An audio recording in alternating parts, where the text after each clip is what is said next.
গতকাল শিলিগুড়িতে এক ব্যবসায়ী খুনের ঘটনায় অভিযুক্তর বাড়িতে লুট, ভাঙচুর, ঢিল বৃষ্টি। উত্তাল শিলিগুড়ির এনজেপি এলাকা। পরিস্থিতি কন্ট্রোলে আনতে করা হয় লাঠিচার্জ। গতকাল শিলিগুড়ির নিউ জলপাইগুড়ি থানা এলাকায় বাড়িভাষা ভিআইপি রোডের রামকৃষ্ণ মিনি মার্কেটের মিষ্টি ব্যবসায়ী বিদ্যুৎ দাসকে কুপিয়ে হত্যা করে এলাকারই এক যুবক। অভিযুক্তের নাম বিক্রম সরকার।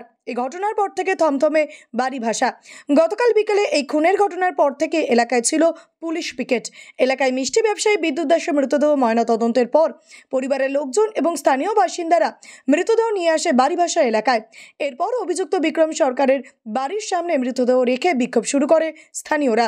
আচমকা স্থানীয় বাসিন্দারা হামলা চালায় অভিযুক্ত বিক্রম সরকারের বাড়িতে। চলে ঢিল বৃষ্টি। এরপর বাড়িতে ঢুকে চলে ভাঙচুর, চলে লুটপাট। বিক্ষুব্ধদের ঠেকাতেই হিমশিম খায় নিউ জলপাইগুড়ি থানার পুলিশ। এলাকার অশান্তির খবর পেয়ে ঘটনাস্থলে ছুটে আসে বিশাল পুলিশ বাহিনী। ততক্ষণে অভিযুক্তের বাড়ি তছনছ। এরপর স্থানীয় জনপ্রতিনিধি এবং উচ্চপদস্থ পুলিশ কর্তাদের উপস্থিতিতে এলাকার শান্ত করার চেষ্টা করা হয়, কিন্তু কোনো লাভ হয় না। অবশেষে লাঠি নিয়ে তাড়া করতে হয় বিক্ষোভকারীদের। ফাঁকা করে দেওয়া হয় অভিযুক্ত বিক্রম সরকারের বাড়ির পার্শ্ববর্তী এলাকা।